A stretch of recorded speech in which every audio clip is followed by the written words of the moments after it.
Olá, pessoal! Hoje a gente tem a alegria aqui de ter alguém muito especial para falar conosco sobre um assunto muito importante, que é como podemos ajudar as pessoas que estão enfrentando o luto. Você com certeza deve conhecer alguém, algum amigo, parente, que perdeu um ente querido nesse tempo de pandemia. E vem chegando o fim do ano, né, e as datas especiais, e aí a dor realmente arde demais. Mas uma dor maior ainda é alguém perder um ente querido para o suicídio. E para falar desses dois temas difíceis, mas muito importantes, especialmente nesse tempo de pandemia, convidamos a Luciana Randa, que é a psicóloga clínica e coordenadora do Grupo de Prevenção ao Suicídio de Marília, no interior de São Paulo. Muito obrigada por aceitar nosso convite, Luciana. Obrigada, Lili, pelo convite também. Uma alegria estar com vocês. Que bom. Então, você tem sido muito requisitada, né, para falar sobre esse assunto. E por conta também do Setembro Amarelo, né, e dos índices crescentes desse número tão triste, né, que é de suicídio. Eu gostaria que você nos contasse um pouco sobre você e a sua trajetória nesse trabalho. Uhum.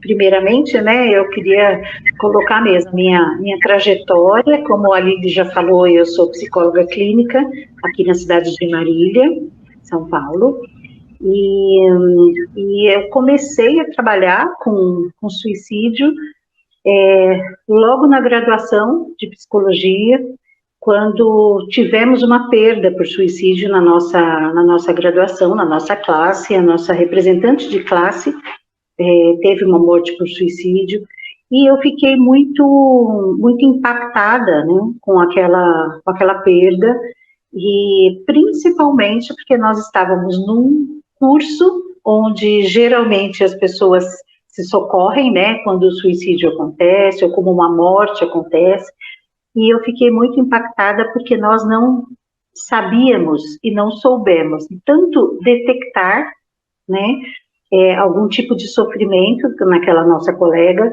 como também não sabíamos lidar com a família que ficou enlutada, né, e nós éramos estudantes de psicologia, então nós tivemos assim um impacto muito grande como futuros profissionais, né. E aí eu comecei a estudar, a escrever artigos, e comecei ainda na graduação um curso, né, sobre o suicídio, e depois me formei e busquei também as especializações nesses temas, né, e são dois temas tabus, né, cheio de preconceito. Ninguém acorda falando sobre morte, ninguém na nossa sociedade acorda falando sobre suicídio, e parece que esses dois temas acontecem só na casa dos outros, né, e não na nossa casa. E aí eu comecei a perceber e estudar sobre esse sofrimento, o sofrimento humano, né. Então eu comecei com um grupo de prevenção ao suicídio, logo que eu me formei aqui em Marília, e nós temos tido muitas procuras de pessoas em sofrimento, com tentativas anteriores de suicídio, mesmo as pessoas enlutadas que perderam seus entes queridos por suicídio, né. Eu acho que nós vamos ter um pouco aí da oportunidade de falar um pouco sobre esse luto tão difícil, né. Então essa foi a minha trajetória aqui, e tem sido, né, a minha trajetória de atuação. Em Marília eu atendo outros tipos de transtornos, sofrimentos extremos, mas o meu foco está na suicidologia mesmo. Então, Luciana, vamos falar então um pouco agora sobre o luto, né? Com essa realidade em que estamos vivendo, com tantas perdas repentinas, né? Encontramos muitos sofrimentos ao nosso redor. E aí, na sua opinião, o que realmente devemos fazer pelas pessoas que perderam entes queridos, né? Que estão ao nosso lado? Assim, o que falar, o que não falar, né? E como deve ser a nossa abordagem? Porque você sabe que muitas vezes, as pessoas comentam que ouvem cada coisa, né, que ao invés de encorajar, a gente sabe que a intenção dessas pessoas são boas, mas acabam baqueando mais. Então, a gente queria ouvir um pouco as suas orientações sobre essa questão. Uhum. Tá, como nós falamos, né, o luto, nós não falamos dele todos os dias, né, inclusive nós temos, né, na nossa experiência aqui, nós temos um preconceito de falar sobre morte, né, e o luto também, nós temos muito preconceito em falar sobre morte, né, então o que nós precisamos saber sobre o luto é que ele é um processo, né, um processo de adaptação a uma mudança repentina, geralmente, né, que quando acontece o luto, nós geralmente não estamos esperando, nós somos pegos de surpresa muitas vezes, né? Então, nós temos esse processo de adaptação a uma perda significativa de alguém ou de algo, né, que nos era muito, muito querido e tudo mais. E temos esse processo que cabe a gente dizer que é um processo de adaptação, mas ele também é um processo muito individual. Então, eu não posso comparar o meu processo de luto com o seu processo de luto, né, e com o de ninguém. Então, nós temos vivências individuais quando nós falamos com relação ao luto, né. Eu acho que manter, né, a sensibilidade, a empatia, olhar a dor do outro com as lentes do outro e não com as nossas lentes. Eu acho que isso nos dá muito um norteamento de como a gente tem que se portar diante de uma perda, né? E também diante do luto das pessoas, né?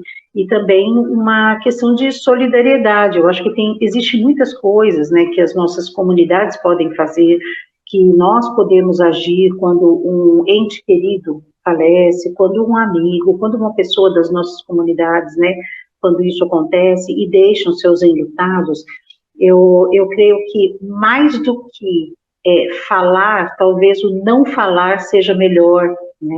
Então, ouvir mais e falar menos, né? Estar disponível, ser proativo, né? Porque o que acontece, né, Lili, quando uma pessoa morre nas nossas comunidades, muitas vezes, por nós não termos o que dizer, nós também não agimos, né? Eu não sei o que fazer. E eu acho que isso merece mesmo, né? Nós precisamos ser treinados, nós não nascemos sabendo com essas experiências. Essas experiências aparecem ao longo da nossa vida, né? Inclusive da vida da nossa comunidade. Então, eu acho que nós podemos, sim, não dizer muitas coisas, né? Como perguntar como você está, que isso é uma pergunta óbvia, né? Que a pessoa está triste, que a pessoa está saudosa, que a pessoa está, né, devastada por vezes, e, você vai se recuperar logo, você tem que ser mais forte, né, imagina como ele gostaria que você estivesse enfrentando, ele não ia gostar que você estivesse enfrentando isso dessa forma, né, procure ser forte, a sua família precisa de você, sabe, umas questões assim que a gente fala, que parece que são os nossos jargões, né, de quando a gente parece que vai em velório, ou vai fazer uma visita, né, pós-mortem, que a gente realmente fala, nossa, que é isso, né, que a pessoa está dizendo, está falando para eu ser forte, mas a minha perda, eu acho que eu estou querendo ser fraca hoje, né, para ser cuidada, inclusive. Eu acho que também admitir isso para os enlutados é muito importante, né, o enlutado admitir e perceber que ele também precisa de ajuda. Então, nós oferecermos essa ajuda, né, numa medida certa, sem ser invasivo, né, e inclusive perguntar para o enlutado no que eu posso ser útil para você, talvez seja uma boa medida, né, como eu gostaria de ser cuidada se fosse eu a enlutada, né, eu acho que isso geralmente é uma boa medida para que a gente possa atuar em direção ao sofrimento do outro, né, estar próximo, mas com respeito, né, inclusive ser sensível, né, sensível a quê, né, se essa pessoa está comendo, se essa pessoa está precisando de ajuda na sua casa, nos afazeres de casa, né, com as suas atividades mais rotineiras, né, com a própria alimentação da família, ser suporte. Às vezes ocorre o enlutamento de um pai de família, onde a esposa fica com todas as tarefas que, por vezes, ela fica muito perdida com isso. Então, de nós podemos ser sensíveis, olha, o que ela precisaria, talvez, né? Levar as crianças na escola, ajudar com alguma questão até muito prática, a questão de inventário, que por vezes é tão difícil, que geralmente em 30 dias você tem que arrumar documentações que às vezes você não sabe nem onde está. Então, eu acho que isso é muito útil para que você esteja ao lado, né, assessore, para que a pessoa, olha, você está precisando de um profissional, você precisa que eu lhe ajude a requerer alguma documentação em algum cartório, por exemplo. Às vezes a pessoa não pode, não precisa ser ela que precisa ir. Talvez a gente possa dar essa assessoria, inclusive como igreja, né? Às vezes nós temos até advogados na própria igreja que podem servir desse jeito. Então, existem muitos suportes, né, que nós podemos dar quando esse enlutamento acontece, né? E o escutar sem julgamento, eu acho que é muito, muito importante, né? Principalmente quando nós falamos em luto por suicídio, talvez, né? Que traz muita essa curiosidade das pessoas, pelo jeito que foi a morte, né? Nós temos muito julgamento de que não, suicídio, quem se mata vai para o inferno, e eu não vou compactuar com isso, né? Então, minimizando a dor daquele que fica, porque aquele que fica não sabe, né? Ele não sabe, por vezes, esse motivo da morte. Isso, inclusive, são as nossas perguntas e indagações, né? Os sis e os porquês, quando o suicídio acontece numa família, né? Que isso dificulta muito o processo de luto para essas famílias, inclusive no tempo, né? Ele é um luto, por vezes, muito prolongado, o luto por suicídio, e que isso é muito específico também, e que nós podemos conversar também um pouco sobre isso, né? Então, eu acho que o escutar e o se colocar disponível, eu acho que tem que ser, assim, uma das nossas práticas quando o luto ocorre, né?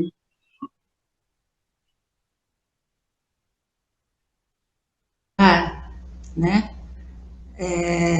Eu achei muito legal essa parte que você falou, né? De pensar um pouco antes de falar, puxa, isso é algo que eu gostaria de ouvir, isso é algo que me ajudaria, né? Então, isso realmente acho que evitaria muitas palavras fora do lugar, né? E outras coisas que você falou também, né? Sobre ajuda prática. Realmente, muitas vezes a pessoa fica perdida, né? Quando perde alguém tão importante assim na vida, né? E poder chegar e oferecer, né? Tipo de ajuda. Você que quer que eu vá fazer compra junto com você, né? Quer que eu faça, assim, levar uma comida, né? Porque às vezes a pessoa está tão mal que não consegue também cozinhar, né? A vida fica um caos. Ajudar a ficar com as crianças, né? Então, sabe, é muito comum as pessoas falarem assim, né, que no dia do enterro todo mundo fala, conte comigo, mas daqui a uma semana, 2 semanas, ninguém mais fala, ninguém mais liga, né? É muito comum. Sim, e quando a gente fala que vai orar pela pessoa, né, nas nossas orações, a gente deve ouvir também de Deus, né? O que o Senhor quer que eu faça por essa pessoa? Né? E às vezes esse pequeno gesto de amor conta tanto, né? Faz tanta diferença na vida das pessoas. Que bom que você lembrou isso a todos nós, né? Falar sem julgamento também, como é importante. Por falar em julgamento, acho que tem uma fase do luto, embora você tinha falado, né, que não é bem fase, mas às vezes a pessoa passa por momentos de revolta, né? Sim. E fica até agressivo e não quer receber gente, não quer falar, né?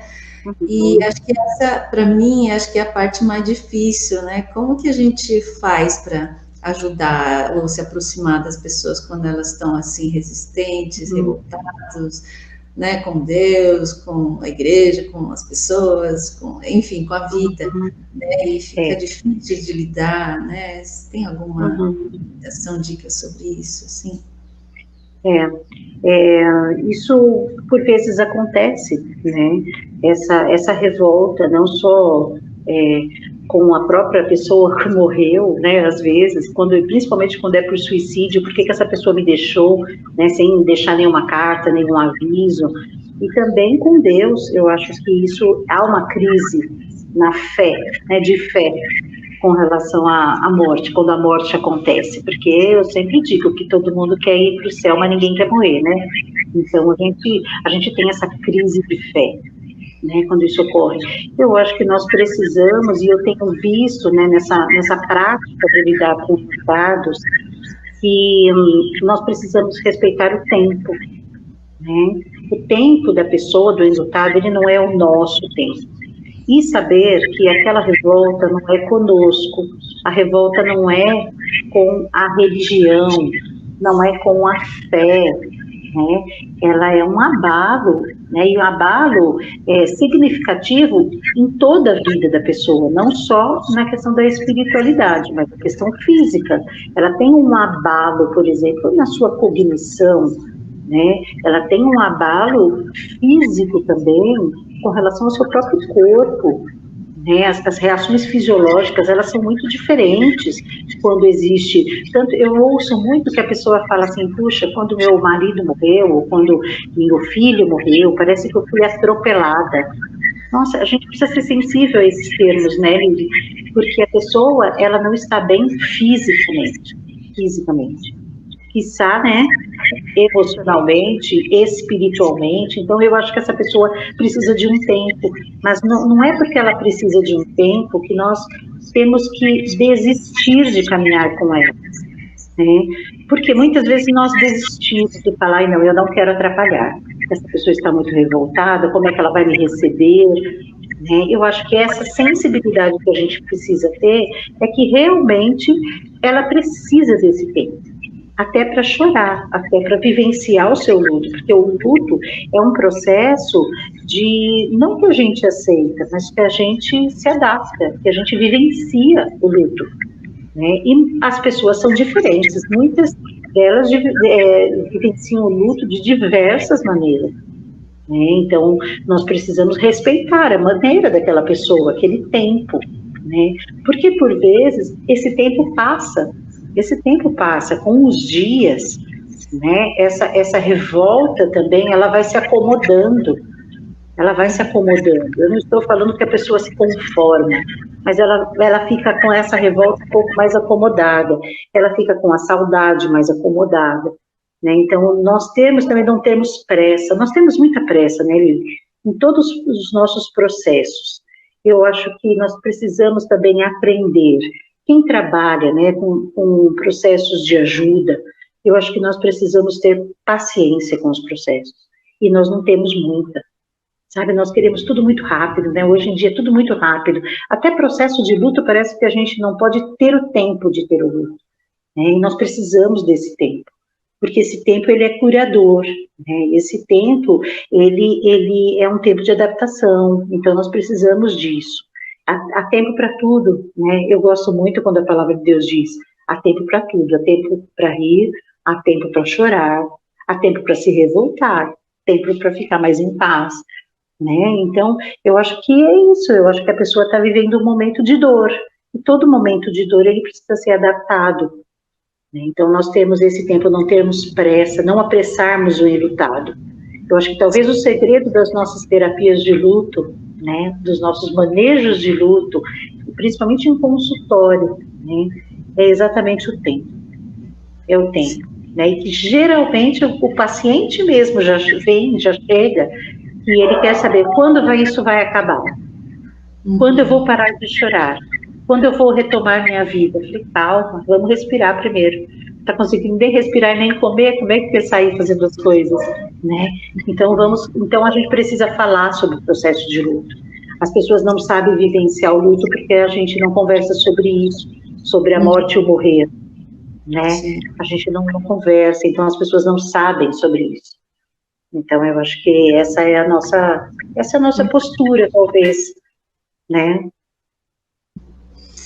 Puxa, muito legal isso que você falou, sabe? De respeitar o tempo, de ter paciência, de ouvir a pessoa, né?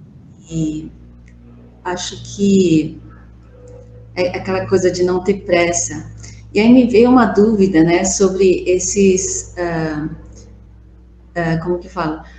Porque tem alguns lugares, né, que tem programa para enlutados, né, e eu ouvi dizer, né, de uma pessoa que passou por isso e procurou ajuda em alguns lugares, e geralmente esses lugares têm um tempo limitado, né, são 8 encontros, ou no máximo 12 encontros, isso significa talvez 3 meses. Não sei se acontece isso, se é o que vocês fazem também, né? Geralmente é um tempo limitado. E aí, depois disso, né, aí a gente vai ter que contar com a comunidade, né? Não é isso? Eu não sei se você poderia contar um pouco como funcionam esses grupos de enfrentamento de luto que você coordena. O grupo, né, ele é um grupo justamente porque nós temos que ter essa paciência no processo de luto. Ele é um grupo permanente. Ele não tem começo, meio e fim, porque o luto não tem começo, meio e fim. É claro, nós vínhamos com um processo, então nós tivemos que interromper o nosso grupo de enlutados, que nós fazemos parte aqui, que eu facilito por suicídio aqui em Marília, por conta da pandemia, né? Mas ele não tem começo, meio e fim. E ele também, a pessoa não é obrigada a ir, porque é muito difícil quando o luto acontece e que a pessoa seja obrigada a mais esse compromisso. Ela precisa ir em 8 encontros. Só que ela vai no primeiro, no segundo ela já não quer mais, no terceiro ela não está bem, né? Porque essa ficha vai caindo aos poucos também, da questão da perda, né? Então esse grupo precisa ser aberto, um grupo de apoio, para que essa pessoa, ela vá quando ela precise, ela realmente precise, porque senão daqui a pouco isso vira também um grupo de estudo, né, que a pessoa é obrigada e tudo mais, e não é isso. Os grupos de apoio, de enlutados, eles precisam ser realmente sem esse tipo de compromisso, porque o enlutado, ele não consegue manter os seus compromissos, ele não consegue, pelo menos quando o luto acontece, quando a morte ocorre, né? Então, porque ele fica desorganizado. Isso é muita organização para receber a pessoa, né? Então, ali no nosso grupo, por exemplo, eu pego pessoas que já passaram pelo luto por suicídio de 10 anos atrás, e que nunca tiveram oportunidade em um local, né, para chorar a sua dor pela morte de um irmão, por exemplo, por suicídio. Então, ele procurou porque ele viu esse grupo em algum local, um anúncio disso, né, de que o grupo tinha suas reuniões, por exemplo, toda terça-feira às 20 horas em tal lugar. Então, ele vai ali e ele é acolhido na sua dor latente, ali, para ele contar a sua história, né, mas não que ele tenha que participar de reuniões que ali tem uma sequência, né? Talvez seja, inclusive por isso, né, que a gente não fala mais em fases, para que isso não dê a entender de que isso, agora eu estou nessa fase, agora eu vou mudar de fase, e agora eu vou mudar de fase, né? E por quê? Se a pessoa não está bem para mudar de fase, né, ela também não, ela se sente mal, porque ela quer, né, mudar de fase e ela realmente não consegue, porque qual é a implicação das fases? É exatamente que uma fase pode ser um pouco melhor, sinal que eu estou andando, né, e que uma hora eu vou parar de ter esses sentimentos tão ruins que eu estou sentindo, pelo menos no começo, e que o processo de luto, ele, na prática, ele não funciona desse jeito. Tem pessoas que choram pelos seus entes queridos depois de 20 anos, e tá tudo bem. Eu acho que as datas comemorativas, nós estamos chegando perto do Natal, né? Essas datas de final de ano, inclusive, aumenta muito os números de tentativa de suicídio, por sofrimento extremo. Por quê? Porque as datas me trazem memórias que eu gostaria de ter a vida inteira. As memórias não vão sair de nós, mas às vezes a gente não sabe lidar com essas memórias. Então, talvez no grupo a gente saiba que a gente não está sozinho, que outras pessoas também passam por esse processo, não pelo mesmo processo, mas por esse processo, né? Então, o grupo, ele é um apoio, por isso que ele é um apoio a sobreviventes enlutados por suicídio, como é o nome do nosso grupo, né? Mas um apoio a enlutados. Então, a hora que ele precisar, ele vem para o grupo, né? Então, o grupo não precisa ficar indo atrás dele, porque ele sabe que ali naquele local específico, ou numa igreja, ou numa comunidade, ou numa faculdade, alguma coisa nesse sentido, existe, né? Hoje em dia, né, a gente já tem esses DIFs, né, DIF Café, que é a questão mesmo de o café do luto. Você se reúne, né, para falar sobre o luto, sobre essa sua experiência de lutados, né? Tem muito, já no interior já tem bastante, na capital também já tem. Então, uma reunião por mês, uma reunião cada 2 meses, que se encontra para tomar um café e falar sobre a morte e o morrer, né? As dificuldades do luto, as dificuldades de falar sobre a morte. São essas reflexões que talvez nós não tenhamos, né? E que nós precisamos ter mesmo, até nas nossas comunidades, né, Lili? Porque a gente não fala sobre esse tema, né?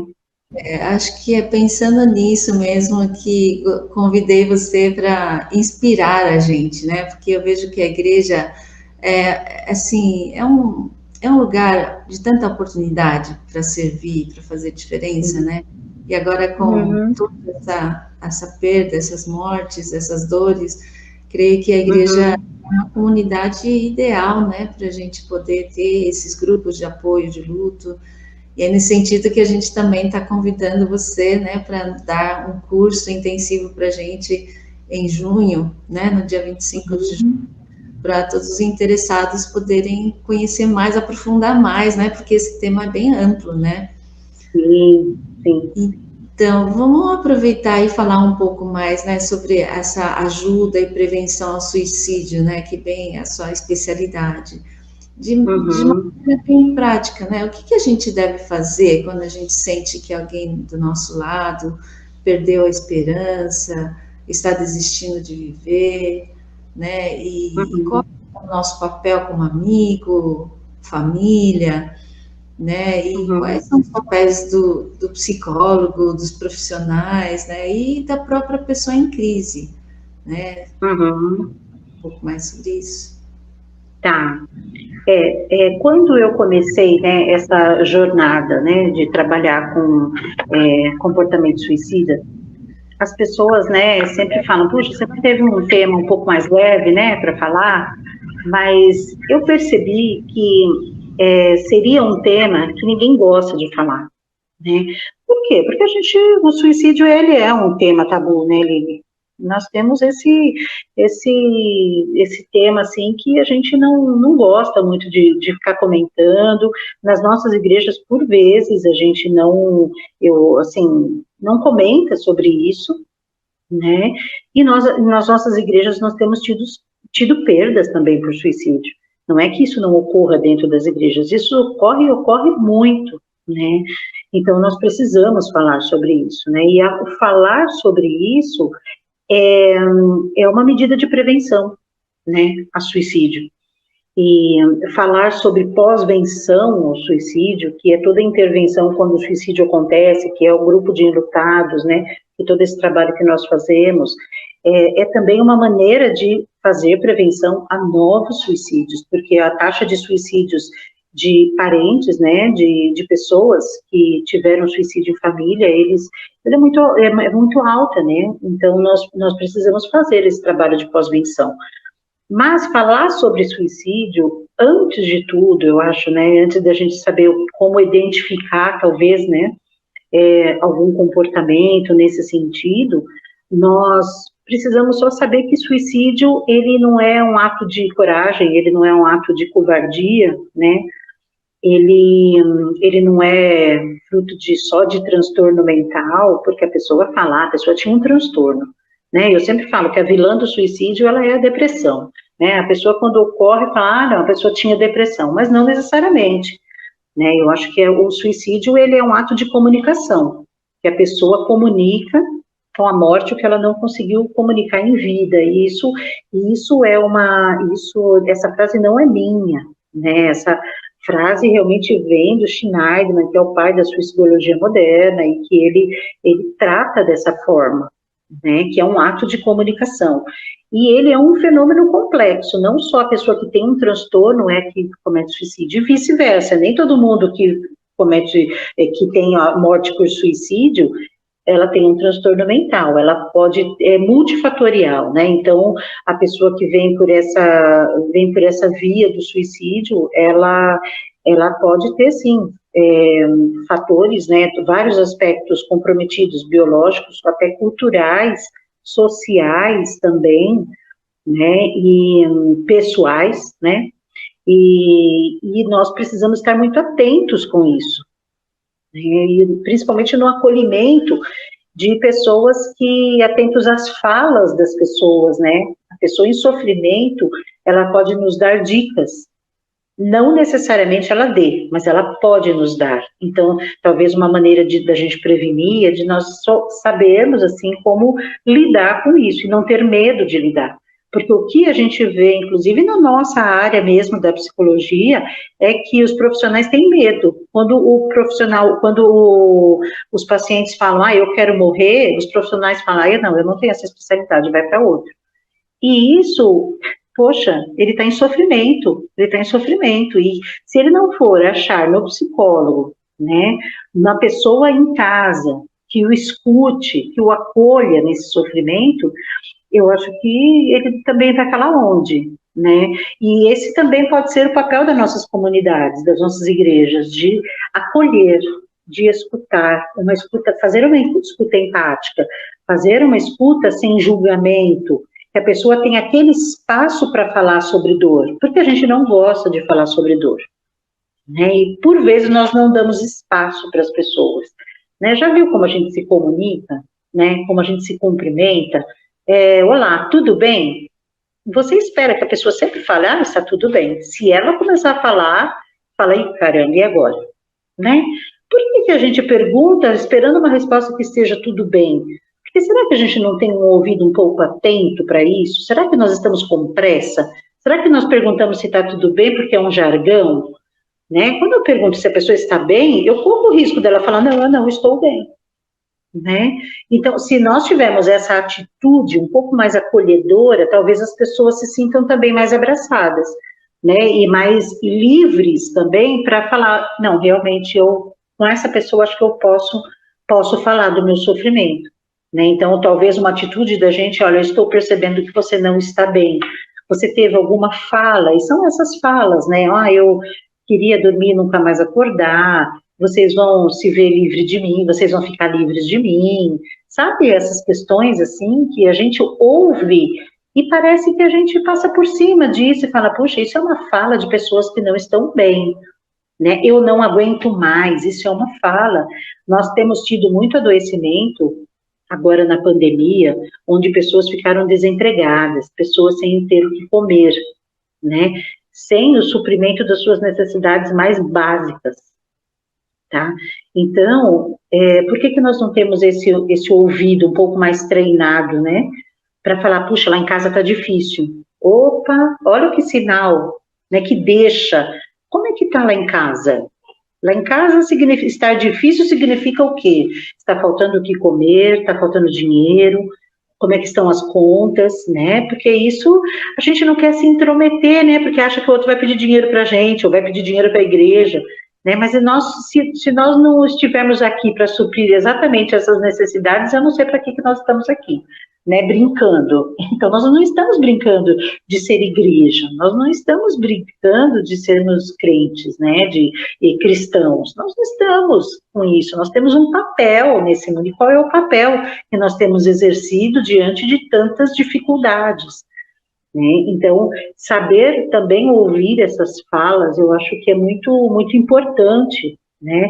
E sinais também, eu acho que o isolamento, pessoas que têm, assim, agravamento na saúde emocional, pessoas que estão, sim, em tratamento com depressão, será que essas pessoas estão medicadas? Né? Às vezes as pessoas não estão medicadas, às vezes elas não sabem que precisam ser medicadas. né? Ou nós tratamos o transtorno mental como algo assim que, eu quero muito longe de mim, aqui não. Né? Então, nós precisamos saber, essa pessoa tem depressão, mas será que ela está medicada? Ela está tendo um acompanhamento psicológico, psiquiátrico, né? Favorecer isso, saber dos serviços, né, que as nossas cidades oferecem. Tem muito serviço gratuito. As faculdades oferecem um serviço de psicologia, né? Os grupos de prevenção ao suicídio também, geralmente, oferecem atendimento psicológico social, né, com atendimentos de psicólogos voluntários e tudo mais. Então, saber identificar essas coisas, né, e esses sinais, e realmente a gente ofertar ajuda, porque a gente, no Setembro Amarelo, como você comentou, a gente só fala assim, busque ajuda, né? Tá bom, busque ajuda, é legal, tudo bem. Mas buscar ajuda onde? Né? Nós falamos, busque ajuda, mas não oferecemos ajuda. Então, também, isso não é uma campanha de Setembro Amarelo de prevenção ao suicídio, isso é uma campanha para a gente cumprir o calendário anual da rede pública, por exemplo, da saúde, né, do Ministério da Saúde e tudo mais. Isso não é efetivo. Nós precisamos ter posicionamentos de prevenção de uma forma efetiva, né? Então, eu acho que essa é uma das características. Olha, vamos oferecer ajuda, mas vamos oferecer uma ajuda efetiva, não qualquer ajuda. Né? Eu faço parte de um grupo, inclusive nesses meus estudos, né? E a doutora Tiziana Paiva, ela sempre fala assim, qualquer ajuda não ajuda. Esse é a nossa hashtag, né? A hashtag dela, e que a gente também, como aluno, a gente acaba fazendo, ficando muito esperto com isso. Qualquer ajuda não ajuda. Precisa ser uma ajuda efetiva, especializada e tudo mais, né? Então, sobre essa ajuda efetiva que você está falando, né, de que modo nós podemos ajudar, né? Queria algumas ideias. Então, eu sinto que as pessoas que estão assim, né, desesperançadas, precisam sentir que alguém se importa, não é? Né? Da gente se aproximar dessas pessoas, convidar para algumas, não sei, para tomar café, chá, né? Porque eu sinto assim que o final de ano todo mundo está correndo com suas coisas. E quando entra um pouquinho de férias, o pessoal fica correndo para fazer as festas do fim do ano. Ou seja, todo mundo está tão ocupado com suas coisas que se esquecem de pensar nas pessoas, né, que estão sofrendo.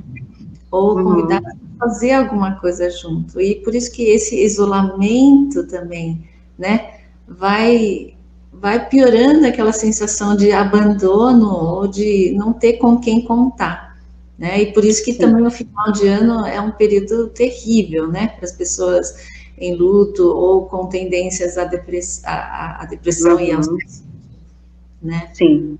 Então, dá uma atenção especial. O acolhimento, né? O acolhimento, a escuta empática, né? Como eu já disse, eu creio sim que você estar junto de pessoas em sofrimento, estar atento, né? Estar sensível a pessoas que perderam seus entes queridos agora na pandemia, durante o ano, né? Nós tivemos muitas mortes em 2021 também, né? Algo que já está um pouco melhor, né, no 2021, no Natal, é que você pode também acolher pessoas enlutadas, né, para passar o Natal, porque a gente faz tanto isso tão ruim, né, tão com as próprias famílias e tudo. Por que a gente não lembra de pessoas e convide para passar uma ceia conosco, né, onde que aquele local não é só o local da nossa alegria, porque nós não tivemos perdas. Eu acho que ali é o local de acolhimento, né? Local de estar com pessoas onde talvez elas falassem, putz, esse ano não vai rolar Natal em casa, não vai ter uma ceia, porque eu não estou no clima. E tá tudo bem, Eu acho que nós podemos fazer um Natal muito diferente, né? Um Natal muito diferente, principalmente nós que participamos de comunidades, porque nas nossas comunidades tem bastante gente que perdeu também seus entes, né? Então, assim, acolhermos, de fazer algo diferente do próprio Natal mesmo, né? Fazer um jantar com essas pessoas, né? Sabendo propositalmente mesmo, olha, nós trouxemos você aqui porque você é especial, né? Porque nós sabemos da dor, né?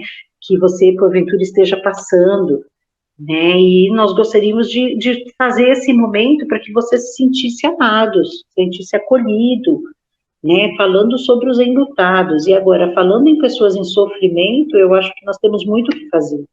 Eu acho que a pessoa em sofrimento, quando ela tem um comportamento suicida, nós temos, inclusive, a oportunidade, né, de levar até algum psicólogo, de levar até o psiquiatra, né, perceber se essa pessoa tem ou não condições até de pagar um psiquiatra, que às vezes a rede pública demora, né, então será que nós precisamos, se essa pessoa está precisando ser medicada, né, então, isso tudo é uma avaliação que a gente pode fazer, são coisas muito práticas, eu acho que isso são atividades práticas que a gente só também é igual do luto, né?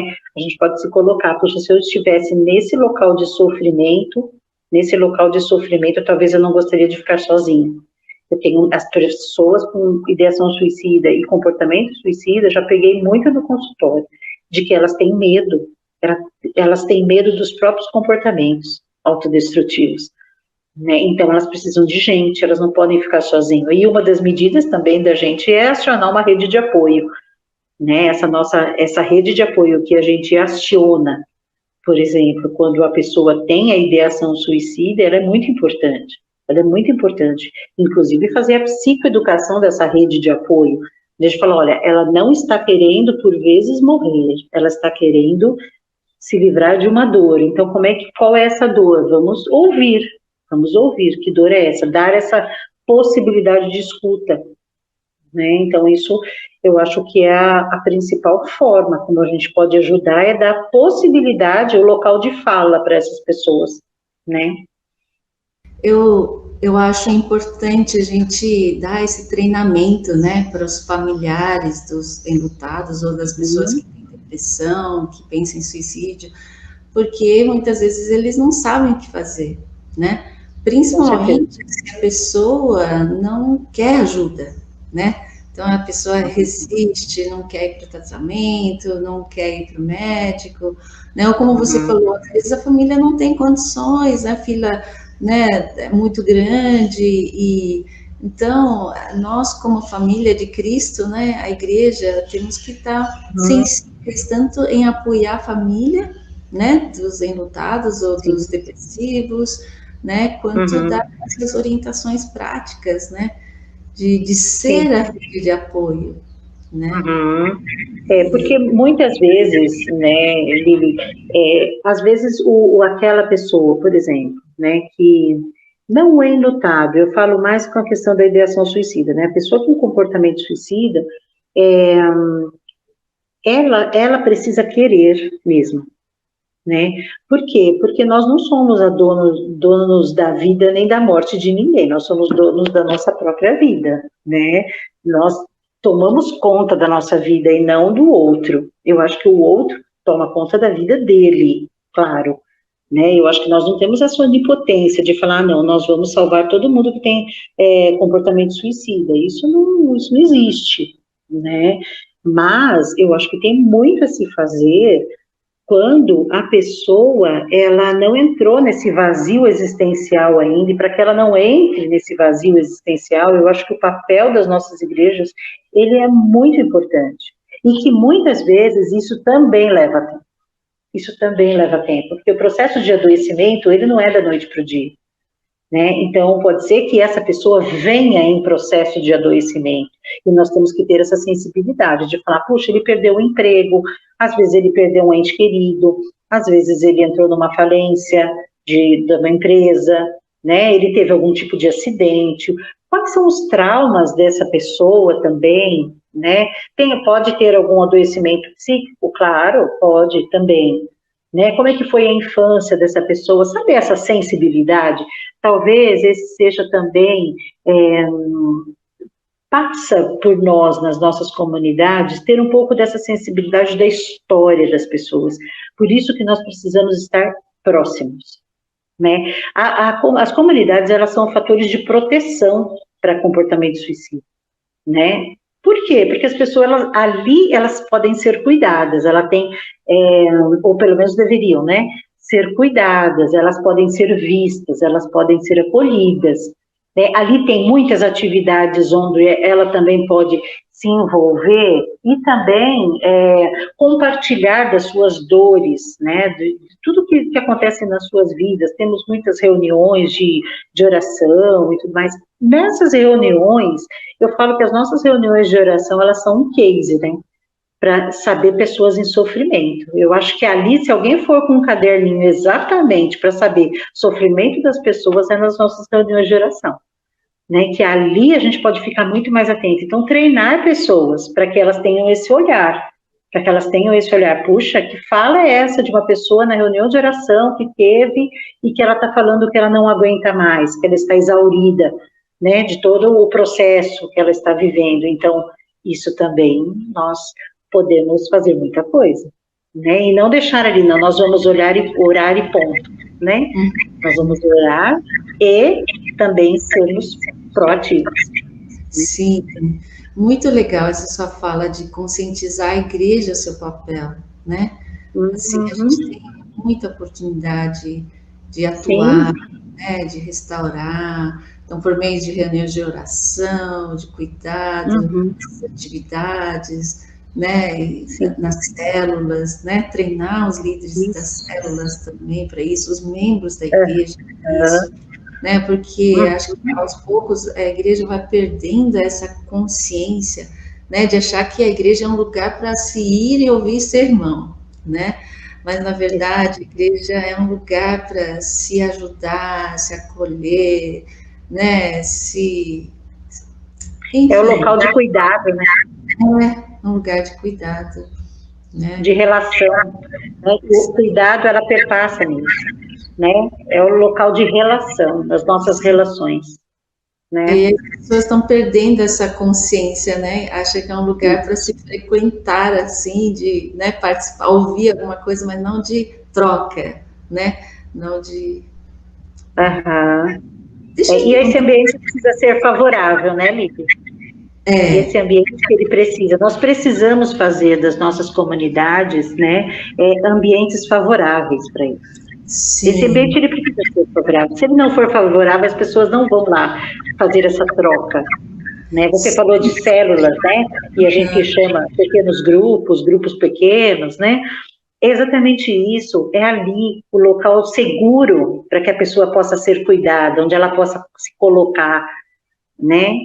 A segurança pode estar ali, pode ser que com a igreja toda ela não tenha isso, mas num grupo pequeno, num grupo menor, ela tem essa possibilidade de ser ouvida, de ser amada, de ser cuidada, de ser amparada, né? Isso é muito, muito bacana, né? E como é importante a liderança perceber isso, né, e treinar a igreja para isso, né. Mas deixa eu te perguntar uma curiosidade, dúvida, né, sobre a questão do Setembro Amarelo e de falar sobre suicídio. Porque eu tenho uma impressão de que, às vezes, dependendo da forma como se fala sobre suicídio, ao invés de atenuar, ela pode estimular, né? Porque eu sempre tive dúvidas sobre isso, né? Eu não sei se você dá uma palavra sobre a maneira certa de abordar as coisas, né? Porque acho que a gente às vezes percebe que há um certo aumento depois, né, do Setembro Amarelo. Não sei se o que você acha sobre isso. Sim, geralmente um mito, né, que nós temos com relação ao suicídio é que quanto mais se fala sobre suicídio, mais suicídio ocorre, né, e que o suicídio, falar sobre o suicídio pode ser um incentivo. Isso é um mito, né, mas nós precisamos ter muito cuidado ao falar do suicídio, né, com relação ao suicídio. Por quê? Porque o suicídio, quando você fala sobre o suicídio, uma que você precisa definir o que é o suicídio, porque muitas pessoas não sabem, né? Então, por exemplo, numa reportagem, né, que nós temos muito, aparece muito em jornais, nas mídias sociais agora e tal, nós precisamos falar sobre isso, dar esse tipo de notícia de uma forma, né, a proteger tanto a família que perdeu seu ente querido por suicídio, como preservar a identidade daquela pessoa em sofrimento que se matou, né? Então, por quê? O que ocorre é que muitas vezes os jornais, as mídias, eles colocam inclusive um método que foi utilizado, em que situação, e ainda numa ousadia de querer dizer o porquê que a pessoa fez aquilo, né? Então, eles ficam procurando um porquê desse negócio para que, não, as pessoas precisam saber, né? Então, nós tivemos aqui na nossa cidade, o jornal foi explícito, falou, olha, ele se matou porque ele teve uma discussão anterior, no dia anterior, com a esposa e com a filha. Isso não se faz nunca, porque não é uma discussão que leva uma pessoa ao suicídio, né? A discussão pode ser um gatilho para a pessoa, mas essa pessoa já vinha num grau de adoecimento com todos aqueles fatores e essa multifatorialidade desse fenômeno que é o suicídio. Então, nós não podemos dizer, não, foi por causa disso que ela se matou. Tanto é que o pessoal fala, estava com depressão, por isso que ele se matou. Aí todo mundo acha que tem depressão e que vai se matar, né? E que não é, isso não é efetivo para você falar. Tem algumas orientações da Organização Mundial da Saúde para o pessoal de mídia também, né?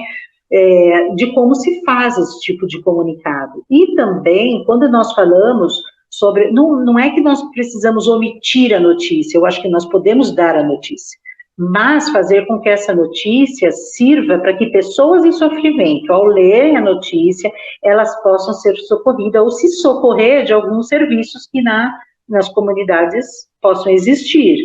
Então, olha, ocorreu mesmo um suicídio em tal lugar, né? Não precisa falar nome, não precisa falar método, não precisa falar em que família for, colocar essas famílias, né, em xeque de que se foi culpa da família ou não, né? E também oferecer o meio de ajuda. Fala, olha, se você, em casos de sofrimento, busque ajuda, tem esse local, né? Então, e geralmente locais gratuitos, para que a pessoa não saiba, fala, não, eu não tenho dinheiro para ir para psicólogo e para psiquiatra. Então, ofereça os meios de ajuda onde as pessoas em sofrimento são capazes de ir e ter ajuda imediata, né? Porque se você também oferecer um meio de ajuda que ela não vai ter ajuda imediata, também não adianta, né? Então, tem tudo isso, né? Então, eu acho que não é um incentivo, mas eu acho que nós temos que ter uma responsabilidade ao falar sobre isso.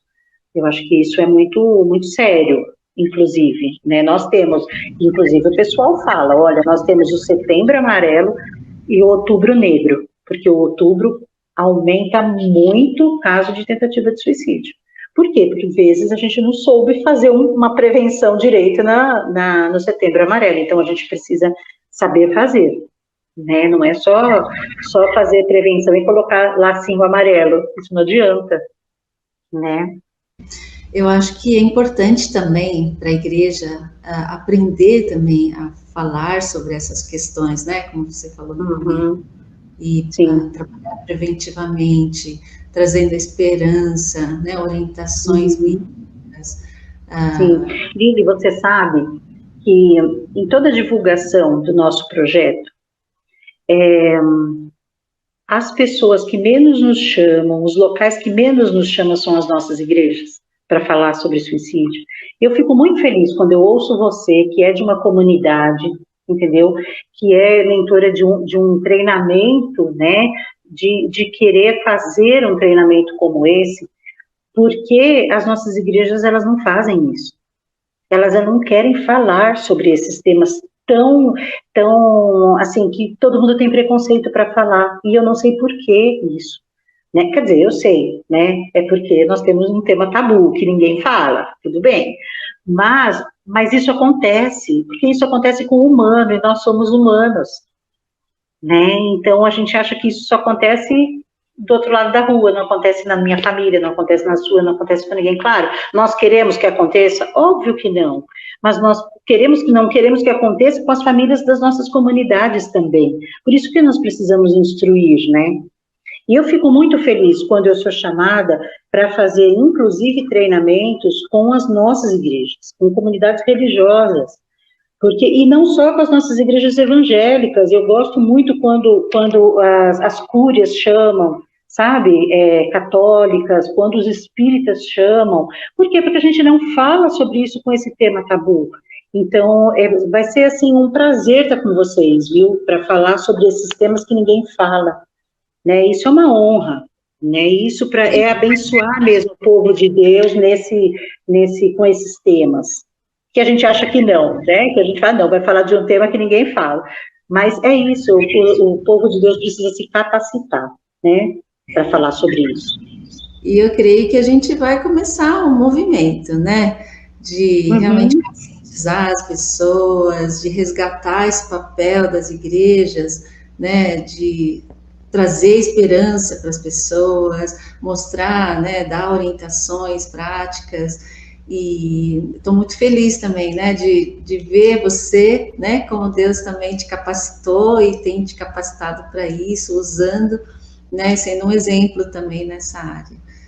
E eu não sei se você tem alguma palavra final que você queira dar para o pessoal, né? Eu tenho. Eu acho que nós poderíamos, né, ir finalizando com essa palavra, né? O que Deus coloca na nossa mão, eu acho que a gente tem que fazer com zelo, né? Com amor. E creio também que ele capacita, sabe, assim, as pessoas com que ele já sabe quem que vai estar, inclusive nesses treinamentos, todos esses sonhos, né? Então, eu creio, assim, que ele prepara um grande exército para fazermos isso, porque tem tido muita necessidade, muita necessidade. Então, a minha palavra é de gratidão, para que a gente realmente esteja disponível, né, para que o Senhor faça mesmo tudo o que ele tiver que fazer, que ele prepare pessoas realmente que tenham condições de lidar com esses temas, porque não é fácil lidar com esses temas, eu acredito nisso, né, não é fácil lidar, mas eu acho que o Senhor nos capacita para isso. Então, isso eu começo orando desde já mesmo por esse movimento, né, nas nossas igrejas, que parta mesmo dessas igrejas de Sorocaba, pela Igreja Metodista, para que a gente possa alcançar outras, sabe, outras comunidades, porque só assim a gente vai estar exercendo realmente o verdadeiro amor que Cristo, né, nos ensinou, e é isso, exatamente isso que nós precisamos estar levando para as outras pessoas, né? Isso é amar, isso não é, não, eu preciso ser psicólogo para fazer isso, não preciso, né? Eu preciso ser capacitado para fazer, isso sim, a gente não pode entrar nesses temas sem uma capacitação, né? Porque são temas de muita responsabilidade, mas eu sei plenamente que é o Senhor que nos capacita, e que ele há de nos capacitar para estar fazendo tudo isso de acordo com a vontade dele, né? Então, e eu deixo uma palavra, porque eu sei que muitas pessoas vão ouvir, peçam ajuda, né? Eu acho que a gente pode, inclusive, deixar os nossos telefones, né, de ajuda, para que essa nossa ajuda, para que esse vídeo também seja efetivo, porque esse vídeo talvez vá para lideranças, e temos lideranças adoecidas também, né? Então, vamos pedir ajuda para ajudar e ser ajudados, né? Cuidando daqueles que cuidam, esse é o meu tema da minha palestra, quando eu falo de pós-venção, cuidar daqueles que vão cuidar e que ficam, né? É isso aí. Puxa, que legal, muito obrigada. Eu também creio, né, que cada um de nós temos papéis muito importantes a cumprir nesse tempo tão difícil, né? E por isso eu sinto essa necessidade da gente se preparar melhor para a gente ser um instrumento de cura nas mãos de Deus, né?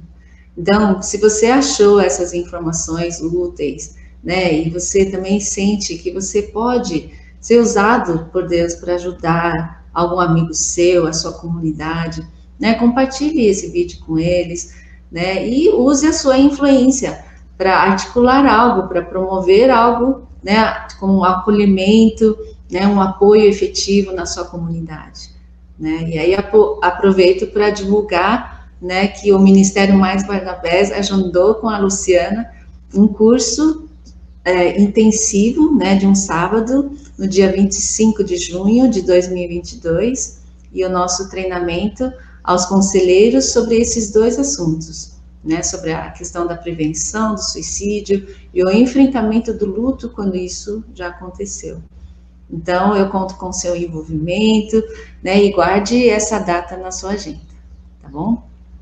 E para você, né, que sabe o que é sentir essa dor na pele, né, eu quero convidar você também para a gente estarmos juntos e passar por esse processo de restauração, né, como a Luciana falou, e eu creio que Jesus é a encarnação desse Deus que se importa, e a igreja deve ser a encarnação de Jesus, não é à toa que a gente chama de corpo de Cristo, né, para acolher, né, e queremos ter esse braço e coração aberto para acolher e ajudar, né, e que a gente possa realmente ser usado por Deus para remendar e restaurar as vidas.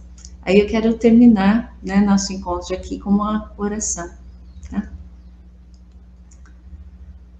Senhor Deus de toda consolação, eu te agradeço muito porque o Senhor está perto dos corações quebrantados e socorre a todos os que clamam por ti. Venha, Senhor, com teu Espírito, enche-nos com teu amor que cura e restaura. E queremos pedir também que esse amor possa fluir e chegar até essas pessoas que estão precisando. Isso eu oro em nome de Jesus. Bom, quero agradecer muito a Luciana por esse tempo maravilhoso que concedeu para a gente, né, e que isso possa render muitos frutos e muita coisa boa para o seu reino, tá bom? Deus te abençoe, abençoe a cada um de vocês que estão assistindo. Eu que agradeço, Lili.